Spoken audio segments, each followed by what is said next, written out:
क्या नीतीश कुमार और उपेंद्र कुशवाहा के बीच में तालमेल बनेगी या नहीं बनेगी। और नीतीश कुमार ने ऐसा भी कहा कि कई बार आए हैं और कई बार गए हैं। उपेंद्र कुशवाहा ने कहा है कि ऐसे ही चले जाऊं पार्टी से, अपना हिस्सा लेकर के जाऊंगा, कि अगर ऐसा ही होगा तो हर बड़ा भाई छोटे भाई को बाप दादा की संपत्ति से बेदखल कर देगा और घर से भगा देगा। कि जब भी नीतीश कुमार को जरूरत हुई, जब भी नीतीश कुमार कमजोर हुए, तब तब उपेंद्र कुशवाहा उनको साथ दिया। लेकिन आज नीतीश कुमार को जब जरूरत पूर्ण हो गई और जिनको कह रहे हम इनको आगे बढ़ाएंगे, सबको जरूरत हो गई और जरूरत पूर्ण हो गई, तो आज हमारे पीठ पर लात मार करके हमको भगा रहे हैं। क्योंकि जब भी नीतीश कुमार और उपेंद्र कुशवाहा के बीच में तकरार हुई तो उपेंद्र कुशवाहा ने पार्टी छोड़ दी। इतना ही नहीं, अभी 2023 चल रही है, उपेंद्र कुशवाहा के पास ना कोई विधायक है, ना कोई सांसद, ना उनके पास कोई विधायकी है, ना कोई सांसद का कोई ऐसा पद और ना कोई विधान पार्षद। मतलब उपेंद्र कुशवाहा के पास कोई सपोर्ट नहीं है। लेकिन फिर भी उपेंद्र कुशवाहा नीतीश कुमार के अगेंस्ट में बिगुल फूंक रहे हैं। 2012 में भी उपेंद्र कुशवाहा ने नीतीश कुमार को तानाशाह बताया था और तानाशाह बता करके इवन की राज्यसभा सांसद और जेडीयू को तिलांजलि दे दी थी। उसके बाद एनडीए का भी तिलांजलि दे दी, मंत्री पद का इस्तीफा दिया, इसके बाद एनडीए का दामन छोड़ा, फिर आरएलएसपी का गठन किया, फिर जेडीयू में आए। लेकिन बात यह समझना होगा कि जब भी नीतीश कुमार और उपेंद्र कुशवाहा के बीच में तकरार हुई तो उपेंद्र कुशवाहा ने छोड़ करके दूसरा ऑप्शन अपनाया। लेकिन जब भी उपेंद्र कुशवाहा को जरूरत हुई और दूसरे जगह जब भी समस्या हुई तो उन्होंने नीतीश कुमार का दामन थामा। अब देखिए नीतीश कुमार और उपेंद्र कुशवाहा के बीच में ये जो नूरा कुश्ती है, इसका क्या समाधान होगा? क्या ऐसा ही चलता रहेगा या जल्द ही नीतीश कुमार उपेंद्र कुशवाहा को पार्टी से बाहर निकालने का रास्ता दिखाएंगे? आगे क्या सही में उपेंद्र कुशवाहा को राजनीति में हिस्सेदारी मिलेगी, क्या नहीं मिलेगी? बिहार की राजनीति में एक बार फिर से भूचाल आ गया है। उपेंद्र कुशवाहा नीतीश कुमार के अगेंस्ट में फिर से बिगुल फूंक दी है। अब इस बार ऐसा बिगुल फूंका है कि पूरा बिहारवासी यही देख रहा है कि क्या नीतीश कुमार और उपेंद्र कुशवाहा के बीच में तालमेल बनेगी या नहीं बनेगी। क्योंकि उपेंद्र कुशवाहा अपना राजनीतिक हिस्सा मांग रहे हैं नीतीश कुमार से, और नीतीश कुमार ने ऐसा भी कहा कि कई बार आए हैं और कई बार गए हैं, अगर उनका इच्छा है तो जा सकते हैं और बेखौफ जा सकते हैं। जिस पर पलटवार करते हुए उपेंद्र कुशवाहा ने कहा है कि ऐसे ही चले जाऊं पार्टी से, अपना हिस्सा लेकर के जाऊंगा, अपना हिस्सा लेकर के जाऊंगा। मतलब उसके बाद आगे एक और लाइन उन्होंने कहा कि अगर ऐसा ही होगा तो हर बड़ा भाई छोटे भाई को बाप दादा की संपत्ति से बेदखल कर देगा और घर से भगा देगा। क्या ऐसा ही चलेगा? अब ये खेल जानने के लिए आपको उपेंद्र कुशवाहा की पूरी कुंडली जाननी होगी। पूरी कुंडली मतलब उनका राजनीतिक करियर से कहां से शुरू हुआ, चलिए जान लेते हैं। अगर आप भी लाखों रुपया कमाना चाहते हैं तो अपने घर पर ये मशीन लगाइए और आराम से कमाइए। Paper plate machine, slipper making machine, scrubber packing machine, अगरबत्ती मेकिंग मशीन एवं लघु उद्योग से संबंधित सभी प्रकार के मशीन लगाकर रोजाना 2000 से लेकर 20,000 तक कमा सकते हैं। और हाँ, EMI का सुविधा भी उपलब्ध है। ज्यादा जानकारी के लिए इस नंबर पर कॉल करें या पूरा वीडियो देखने के लिए लिंक डिस्क्रिप्शन में है। नमस्कार, मेरा नाम पंकज झा है और आप रेबल न्यूज इंडिया देख रहे हैं। कुशवाहा 1985 में लोकदल जो अजीत सिंह ने बनाई थी, अजीत सिंह जो भारत के पूर्व प्रधानमंत्री चौधरी चरण सिंह के पिताजी थे, उस पार्टी के प्रदेश महासचिव बने। उसी पार्टी के राष्ट्रीय महासचिव 1993 में कुशवाहा बने।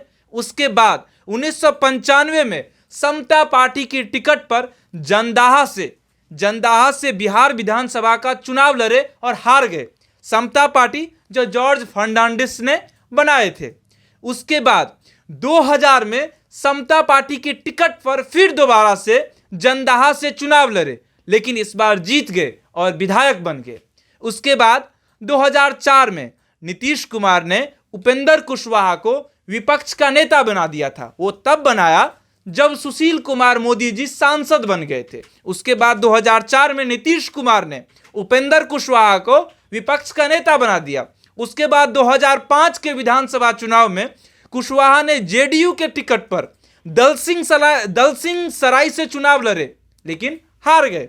उसके बाद 2008 में जेडीयू को छोड़ दिए और उसके बाद एनसीपी में चले गए, लेकिन एनसीपी में ज़्यादा दाल नहीं गली, एनसीपी को भी छोड़ दिए।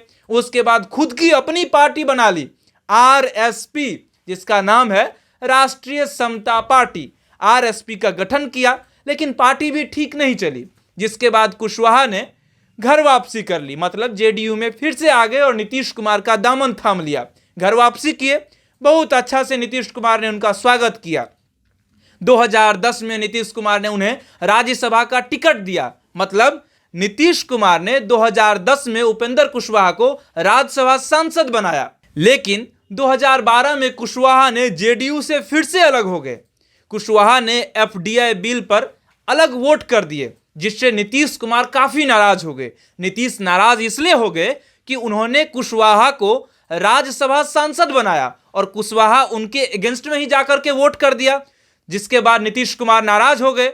लेकिन कुशवाहा ने राजगीर में एक सम्मेलन में नीतीश कुमार के सामने में इस्तीफा दे दिया और इस्तीफा देने का प्रस्ताव दिया और जेडीयू और साथ साथ राज्यसभा सांसद की सदस्यता की तिलांजलि उसी दिन दे दी। 2013 में फिर एक बार कुशवाहा ने अरुण कुमार के साथ आरएलएसपी का गठन किया। उस समय 2008 के आसपास में आरएसपी का गठन किया, लेकिन इस बार आरएलएसपी का गठन किया और 2014 के लोकसभा चुनाव में एनडीए का दामन थाम लिए। जब एनडीए में शामिल हो गए और एनडीए का दामन थामे, तब उपेंद्र कुशवाहा को 3 सीट मिली एनडीए में 2014 में चुनाव लड़ने में, और तीनों लोकसभा सीट पर विजय हुई। आरएलएसपी के जितने भी कैंडिडेट थे 2014 में जीत गए और आरएलएसपी के पास 3 सांसद हो गए, जिसके बाद कुशवाहा को केंद्रीय राज्य शिक्षा मंत्री का पदभार दिया गया, वो भी कैबिनेट में मोदी सरकार के बीच में। और उसके बाद 2015 विधानसभा में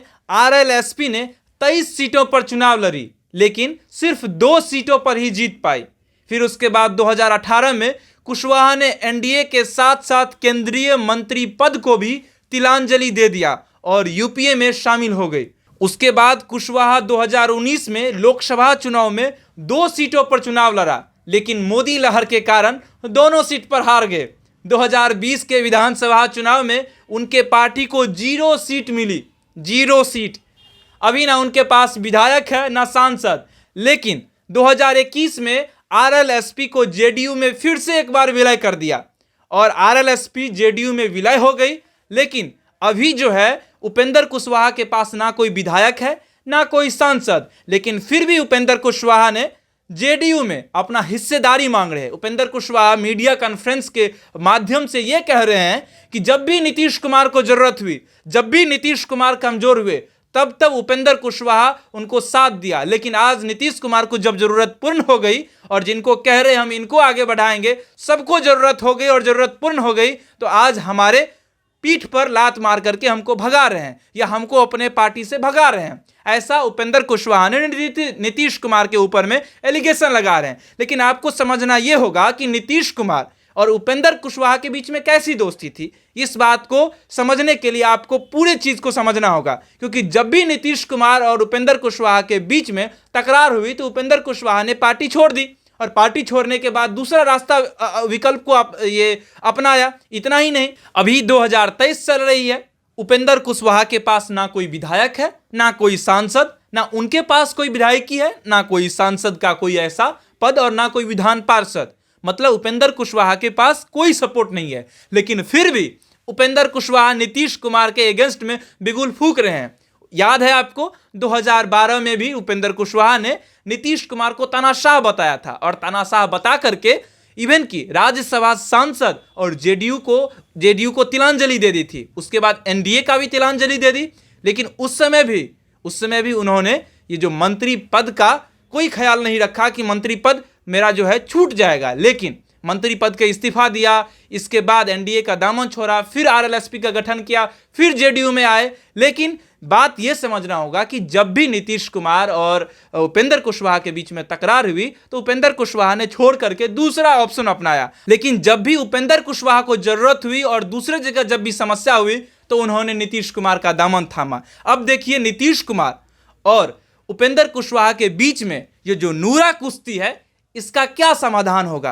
क्या ऐसा ही चलता रहेगा या जल्द ही नीतीश कुमार उपेंद्र कुशवाहा को पार्टी से बाहर निकालने का रास्ता दिखाएंगे या उपेंद्र कुशवाहा जबरदस्ती पार्टी में बने रहेंगे? बहुत सारा ऐसा प्रश्न है, क्योंकि उपेंद्र कुशवाहा तो अपना अधिकार मांग रहे हैं और कह रहे हैं कि बड़ा भाई, अगर ऐसा ही चलता रहेगा तो हर बड़ा भाई छोटे भाई का संपत्ति लूट लेगा और बाप दादा का जितना भी संपत्ति है अपने नाम कर लेगा। लेकिन ऐसा नहीं चलेगा। इस बार उपेंद्र कुशवाहा जो है राजनीति में अपना हिस्सेदारी लेकर के जाएंगे। इस बात को समझने की जरूरत है कि उपेंद्र कुशवाहा इस बार कह रहे हैं कि हम अपना हिस्सा छोड़ करके नहीं जाएंगे, इस बार हिस्सा लेकर के जाएंगे। मतलब उपेंद्र कुशवाहा ने भी मन बना लिया है कि इस बार जेडीयू का दामन नहीं छोड़ेंगे, क्योंकि उनको पता है अभी ना उनके पास कोई विधायक है ना कोई सांसद। कहीं दूसरे जगह जाएंगे तो किसका दामन थामेंगे, क्योंकि हर किसी का दामन थाम लिए हैं। एनसीपी का भी दामन थामे, एनडीए का भी दामन थामे, जेडीयू का भी दामन थामे। अब उनके पास बचा क्या है? यूपीए का भी दामन थाम लिए हैं। अब बचा क्या है? अब देखना यही होगा कि ये नीतीश कुमार और उपेंद्र कुशवाहा के बीच में आगे क्या होगा। आगे क्या सही में उपेंद्र कुशवाहा को राजनीति में हिस्सेदारी मिलेगी, क्या नहीं मिलेगी? बाकी आप देखते रहिए। मेरा नाम पंकज झा है, कैमरे के पीछे है मोनू मिश्रा। वीडियो अच्छी लगे तो शेयर जरूर कर दीजिएगा और पेज को अभी तक फॉलो नहीं किए हैं तो फॉलो कर दीजिएगा, चैनल को सब्सक्राइब कर दीजिएगा। आज के लिए बस इतना ही, धन्यवाद। Thanks for watching Rebel News India. Stay tuned for more updates. Don't forget to like, share and subscribe.